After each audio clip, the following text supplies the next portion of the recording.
तमाम तारीफ उस रब्बे कायनात के लिए जिस रब ने हमें और आपको पैदा फरमाया, इंसान बनाया, अशरफुल मखलूक़ात बनाया, मुसलमान बनाया, कुरान और सुन्नत पर चलने की तौफीक दी और अपने प्यारे नबी जनाब मोहम्मद रसूलुल्लाह सल्लल्लाहु तआला अलैहि वसल्लम की उम्मत में पैदा होने का शरफ अता फरमाया। बेशबहा दरूद नबी करीम अलैहिस्सलातु व तस्लीम पर और आपके असहाब पर जिन्होंने इस दीन को हम और आप तक पहुंचाया। सामईन, ये शुक्रिया के अल्फाज हैं उन चंद नेमतों पर जो अल्लाह तबारक व तआला ने हमें और आपको दे रखी। और ये बड़ी बड़ी नेमतें, अगर आप इनकी कद्र करें, अगर आप इनकी हकीकत को समझें, और क़यामत के दिन तो आपके समझ में आ ही जाएगा।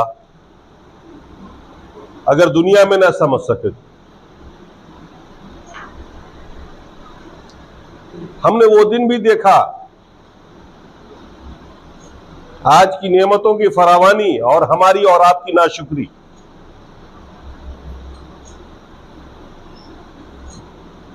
हमने वो दिन भी देखा है जब हजरत अबू हुरैरा रज़ी अल्लाह तआला अन्हु कई टाइम के भूखे थे, खाना मैसर नहीं था मुसलमानों को, बड़ी गुर्बत थी मदीने में, और आप भूख के मारे रोड पे खड़े हो जाते हो, बैठ जाते हो, इंतजार में कि शायद कोई अल्लाह का बंदा मुझे कुछ खिला दे। सिद्दीक अकबर रज़ी अल्लाह तआला अन्हु का गुजर होता है, उनसे पूछते हैं सलाम दुआ के बाद, भूखे को खाना खिलाना कैसा है? जवाब दिया, बड़ी नेकी का काम है, बड़ा अच्छा है। कहते हुए आगे निकल गए। थोड़ी देर के बाद हजरत उमर रज़ी अल्लाह तआला अन्हु का गुजर उसी रास्ते से हो रहा। बड़े तपाक से उठे, सलाम किया, यही सवाल किया, भूखे को खिलाना कैसा है? फरमाया, बड़ा अच्छा काम है, बड़ी नेकी है। चले गए। अब अल्लाह के रसूल का गुजर उस रास्ते से हो रहा है। हजरत अबू हुरैरा रज़ी अल्लाह तआला अन्हु ने अल्लाह के रसूल को सलाम किया और यही मसला पूछा। अल्लाह के रसूल ने सलाम का जवाब दिया और फरमाया, वापस मेरे पीछे पीछे चलो। अपने घर ले गए। घर में पूछा, कुछ खाने को है? हजरत आयशा ने फरमाया, कुछ नहीं है, अलबत्ता एक प्याला दूध पड़ोसी ने आपके लिए भेज दिया है। फरमाया, ले आओ। हज़रत अबू हुरैरा से कहा कि वो चंद लोग जो बैठे हैं मस्जिद नबवी में, फाके से वो भी है कई टाइम के, उनको भी बुला लो।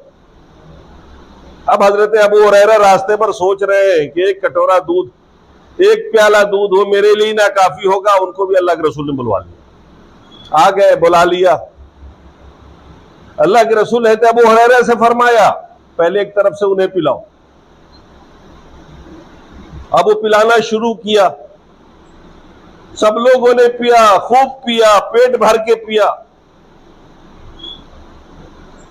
अल्लाह के रसूल ने अबू हुरैरा से फरमाया कि अब तुम पी लो। हजरत अबू हुरैरा ने पीना शुरू किया, पेट भर के पी लिया। अल्लाह के रसूल ने फरमाया, और पियो। कहा, या रसूलल्लाह, शिकम सहरी हो गई। कहा, और पी लो। उन्होंने एक दो घोंट और पिया। कहा कि अल्लाह के रसूल, अब बस हो गया, अब नहीं जा रहा अंदर। फरमाया, मुझे तो। फिर अल्लाह के रसूल ने वो दूध पी लिया। गुर्बत का वो दौर भी देखा है मैंने।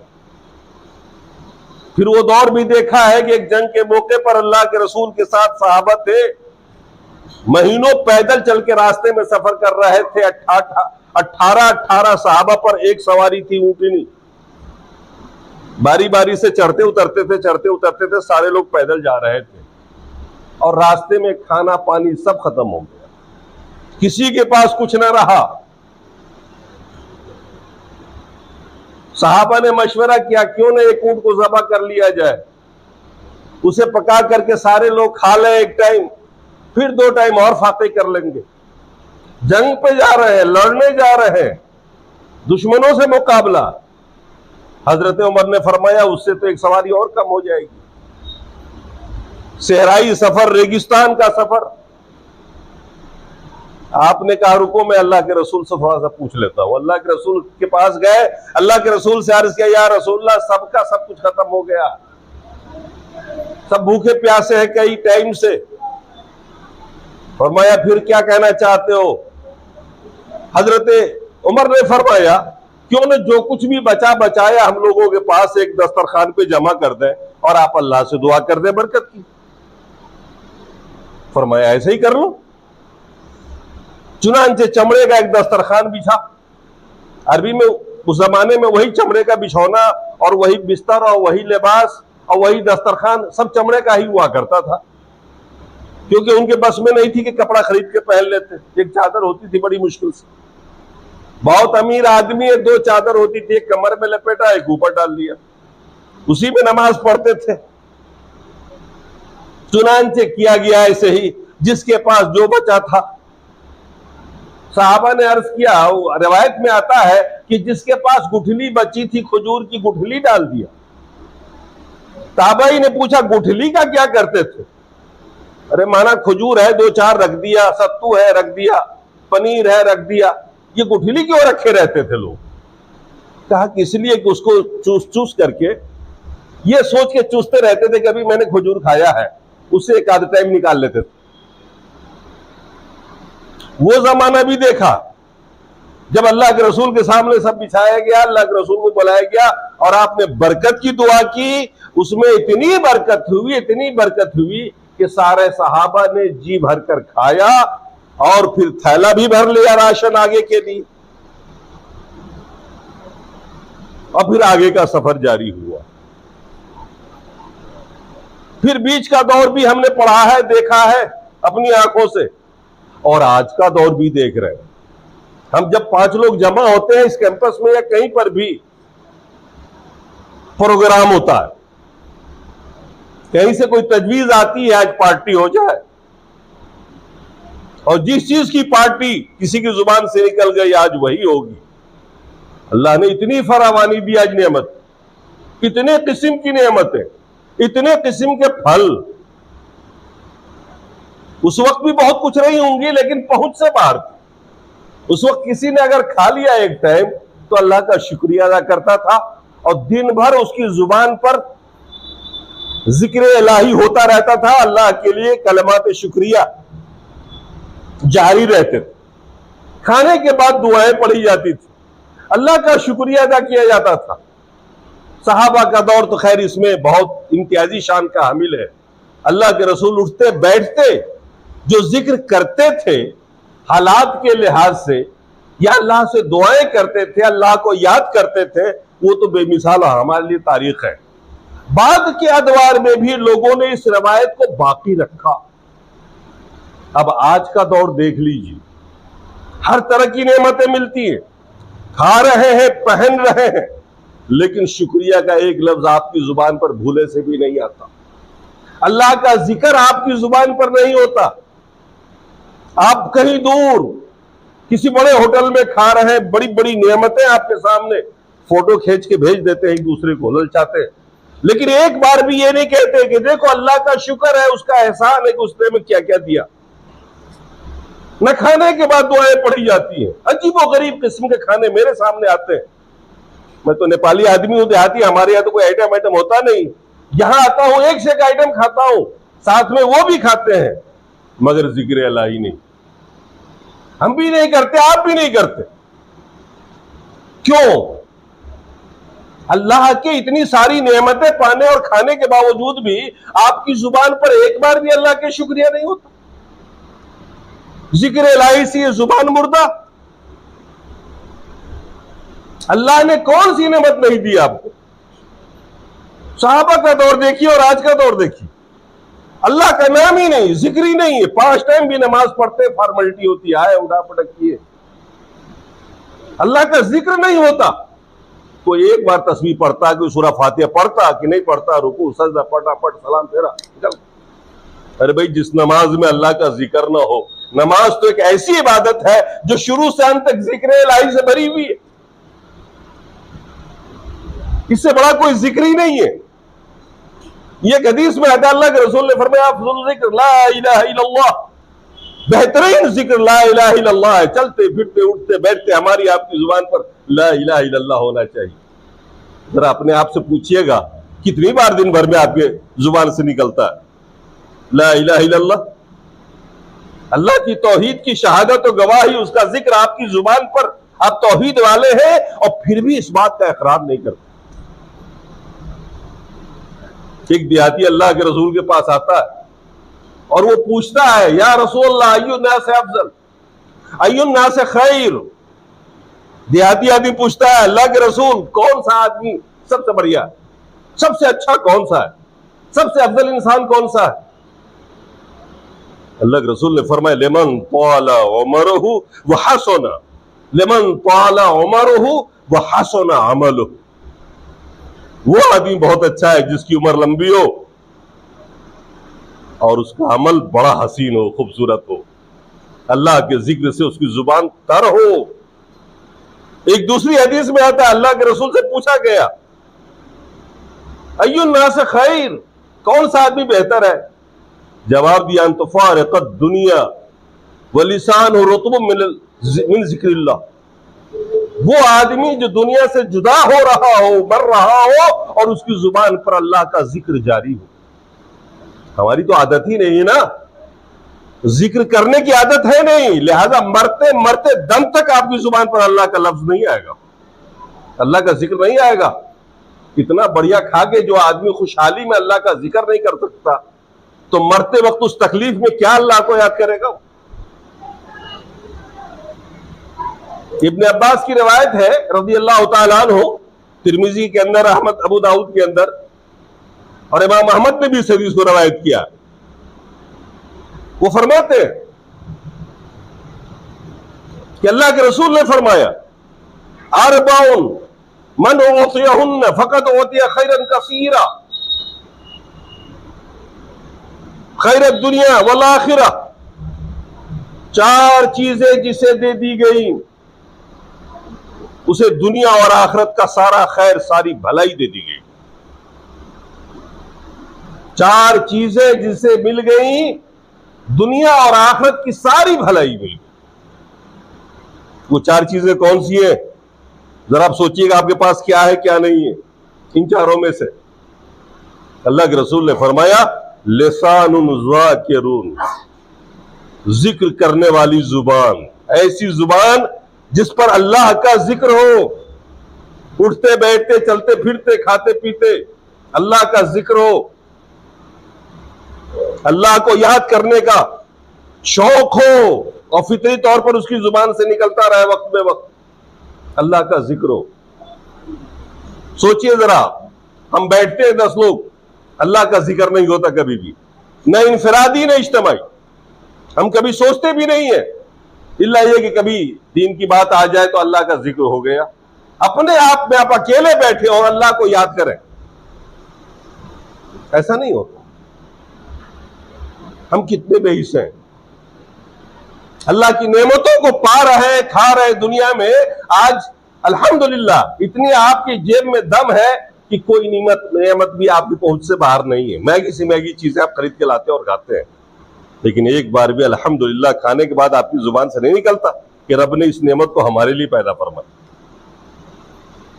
चार नेमतें ऐसी हैं कि जिसको मिल गई आखिरत की और दुनिया की सारी भलाई मिल गई। अल्लाह के रसूल ने फरमाया लिसानुन ज़ाकिर, जिक्र करने वाली जुबान, जिस जुबान पर अल्लाह का विर्द हो, अल्लाह का नाम हो, अल्लाह को याद करे चलते फिरते उठते बैठते, अल्लाह ने उसे एक बहुत बड़ी नेमत। व क़ल्बुन शाकिरुन, शुक्रगुजार दिल, जिस माहौल में हो, जिस हालत में रहे अल्लाह का शुक्रिया अदा करे। ये दिल भी हमारे आपके पास नहीं है। बहुत कुछ होते हुए भी हर दम आपको रब से शिकवा है कि उसकी बिल्डिंग इतनी बड़ी है, मेरी इतनी छोटी क्यों है, उसकी गाड़ी इतनी कीमती महंगी है, हमारी ऐसी क्यों है। सोच लीजिए आपका एक पैर ही ना होता तो क्या हो जाता। क्या बिगाड़ लेते आप किसी का? अल्लाह ने आपको सेहतमंद बनाया, कभी किसी बीमार आदमी को देख करके आपकी जुबान से निकलता है अल्हम्दुलिल्लाहिल्लज़ी आफ़ानी मिम्मा इब्तला बिही कसीरा? कभी किसी नाबीना को देखकर आपकी जुबान से निकलता है अल्हम्दुलिल्लाहिल्लज़ी आफ़ानी मिम्मा इब्तला बिही कसीरा? कभी किसी एक पैर वाले को देखकर आपकी जुबान से निकला अल्हम्दुलिल्लाहिल्लज़ी आफ़ानी मिम्मा इब्तला बिही कसीरा? अल्लाह का शुक्र है कि अल्लाह ने उन बहुत सारी मुसीबतों से हमें बचा रखा है जिसमें लोग मुब्तला है। कभी कभी हॉस्पिटलों में घूम लीजिए और देखिए किसी का पैर कटा, किसी का हाथ कटा, याद आएगा कि अल्लाह ने आपको 2 हाथ दिए, 2 पैर दिए, 2 आंखें हैं, कान है, सब सलामत है। कभी अल्लाह के लिए शुक्रिया के अल्फाज दो। यह आपका हक है क्या? यह आपका हक है कि पूरा के पूरा आप रहे? अल्लाह जब चाहे जो कर सकता है, ये सब कुछ है, ये सारे आज़ा आपके सही सालिम है, लेकिन अल्लाह के लिए शुक्रिया के अल्फाज दें। ये सारी बातें मैं इसलिए बता रहा हूं कि एक आयत गुजरी मेरी निगाह से, मैं सूरह ताहा पढ़ रहा था फजर के बाद बैठकर, एक आयत गुजरी, मैं तो एकदम घबरा सा गया। अल्लाह ने फरमाया वमन आरज़ा अन ज़िक्री फलहू मईशतन दनका, जो आदमी मेरे जिक्र से मुंह मोड़ लेगा मैं उसकी रोजी तंग कर दूंगा इस दुनिया में। अल्लाह फरमा रहा है सूरह ताहा आयत नंबर 166-67 पढ़ लीजिए आप। इतनी नेमतें हमारे पास हैं और फिर भी हम मुंह मोड़े हुए हैं रब से। अल्लाह ने फरमाया कुरान के अंदर सूरह ताहा आयत नंबर 166, वमन आरज़ा अन ज़िक्री फलहू मईशतन दनका, हम उसकी रोजी तंग कर देंगे। आज जितने लोग बैठे हैं ना यहां पे, करोड़पति है, मगर फिर भी ऐसी हवस कि लगता है ये बहुत गरीब आदमी है, इत्मीनान भर जिंदगी नहीं, परेशानी है उनकी जिंदगी में, अपने आप पे बेचैन है, अभी बहुत कम है, कुछ और हो जाता।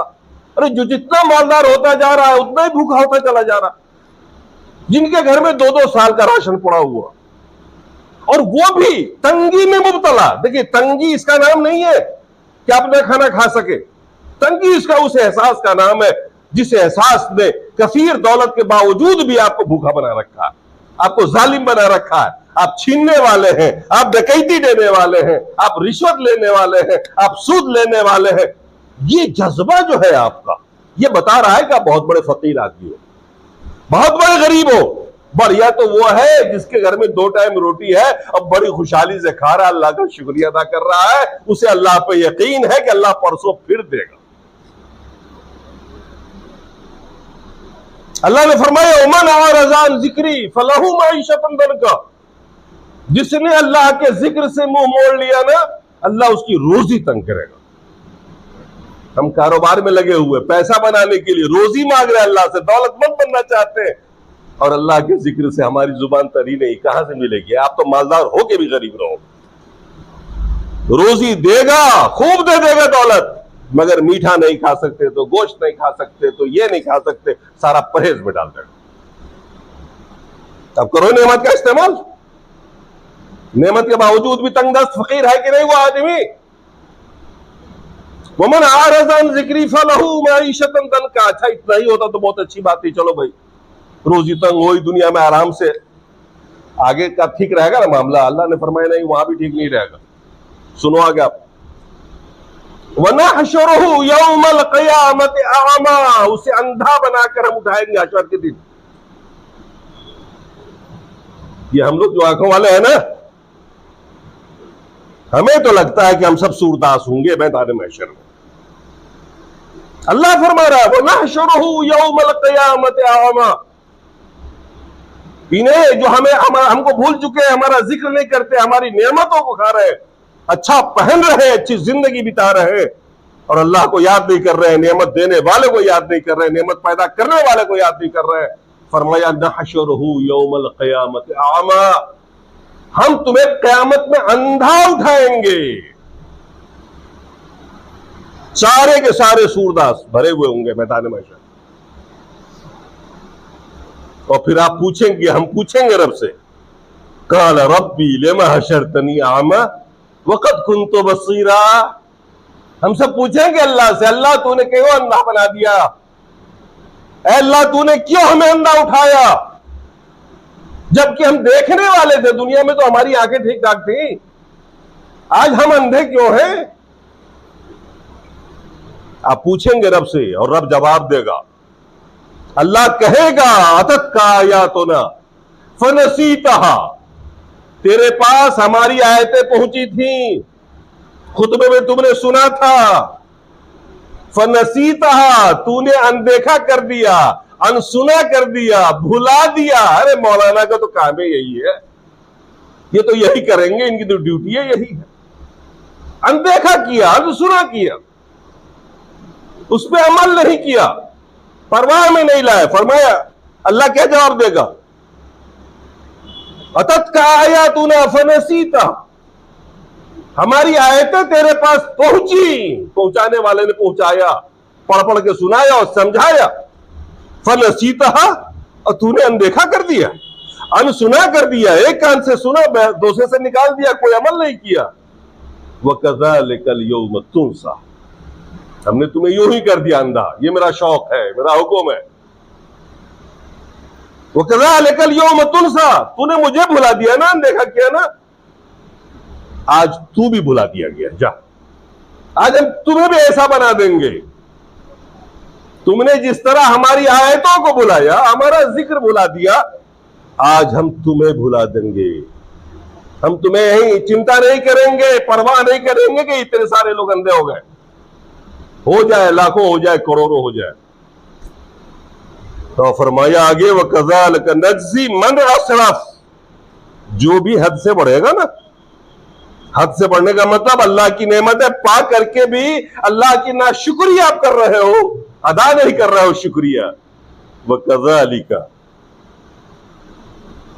नज्ज़ी मन असरफ, चाहे वो जिस मामले में हद से बढ़ेगा, नमाज फर्ज है छोड़ दिया, हद से आगे बढ़ा, रोजा फर्ज है छोड़ दिया, हद से आगे बढ़ा, जिक्र इलाही होनी चाहिए, जब भी आपको अच्छा कुछ मिले ना मिले तो भी होना चाहिए, क्योंकि उसने एक जिंदगी दी है, सांस लेते हो आप, ठंडी हवा खाते हो, रब की दी हुई हजारों नेमतें गिन नहीं सकते। अल्लाह ने खुद कुरान में फरमाया कि तुम अल्लाह की नेमतों को शुमार करना चाहो तो कर ही नहीं सकते।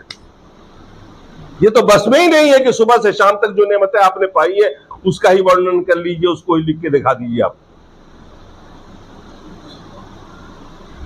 तो ये हद से बढ़ने वाली बात है, हम लोग हद से बढ़े हुए हैं, हम जालिम हैं, हमारा आशर ऐसे ही होगा। अल्लाह ने फरमाया वकज़ालिक नज्ज़ी मन असरफ वलम युमिन बिआयात रब्बिही, और अपने रब की आयतों पर उसने ईमान नहीं रखा, यकीन नहीं ना आपको। ईमान रखने का मतलब आपको यकीन होना चाहिए कि ये सब होना है हमारे साथ। ये यकीन ही दरअसल आपको अमल में उभारेगा। अगर यकीन नहीं है आपको तो आप अमल नहीं कर पाएंगे, और यकीन का नाम ही ईमान है। जब तक कि आपको यकीन ना आ जाए ये चीज ईमान में शामिल नहीं होती। मुंह से मान लेने को ईमान नहीं कहते। कोई आदमी जुबान से इकरार कर ले ला इलाहा इल्लल्लाह का, दिल में ना हो तौहीद उसके, वो मोमिन नहीं हो सकता, वो मोमिन नहीं हो सकता। अल ईमान अल यकीन कुल्लु, बुखारी में इमाम बुखारी ने एक बाब बांधा है कि ईमान का मतलब है उस पर पूरा यकीन। जैसे हमें और आपको आज यकीन है कि जुमे का दिन है, हम सब लोग बैठे हैं, खुतबा हो रहा, ऐसे ही यकीन होना चाहिए आपको कि सब आपके साथ होना ही होना है। और आखिर में अल्लाह ने फरमाया वला अज़ाबुल आखिरह अशद्दु वअबक़ा, याद रख लो आखिरत का जो अजाब होगा ना वो बहुत ज्यादा सख्त होगा और हमेशा बाकी रहने वाला वो अजाब होगा। ये भी नहीं कि हुआ खत्म हो जाए, शदीद भी होगा और हमेशा के लिए बाकी भी रहेगा। हमें और आपको अपनी इस्लाह करनी चाहिए, अल्लाह की नेमतों को याद करना चाहिए, अल्लाह का जिक्र करते रहना चाहिए, चलते फिरते सोते देखते। आपने देखा होगा ना किताबों में दुआएं हैं, अल्लाह के रसूल को जब जो नेमत मिलती थी उस पर शुक्रिया अदा करते थे। सो के उठे तो एक दुआ, सोने गए तो भी दुआ, अल्लाह ने जिंदा आपको उठा लिया उस पर भी अल्लाह का शुक्र, अल्लाह के लिए दुआ। मतलब जितनी भी चीजें हैं जो दुआएं हैं, जिनको आप कहते हैं ना दुआएं मसनून, ये जो नमाज के बाद हम लोग पढ़ते हैं ये दुआएं मसनून है जो अल्लाह के रसूल पढ़ा करते थे। ये जिक्र इलाही है। सलाम फेरने के बाद ये जिक्र हमें और आपको करते रहना चाहिए, क्योंकि सुन्नत है और अल्लाह के रसूल ने किया, ये याद कर लेना चाहिए हमें और आपको। और वैसे भी जो खाने के बाद और पीने के बाद और सोने के बाद जो बहुत सारे अज़कार हैं, उन्हें याद कर लेना चाहिए और उन्हें अपने जिक्र में शामिल करना चाहिए। अल्लाह ताला हमारे और आपके पिछले गुनाहों को माफ फरमाए और हमें इस बात की तौफीक दे कि हम अपनी जुबानों को जिक्र इलाही से तर रखें, ये आदत डालें, ताकि मरते वक्त भी हमारी जुबान पर अल्लाह का जिक्र जारी और सारी हो। अक़ूलु क़ौली हाज़ा वस्तग़फ़िरुल्लाह ली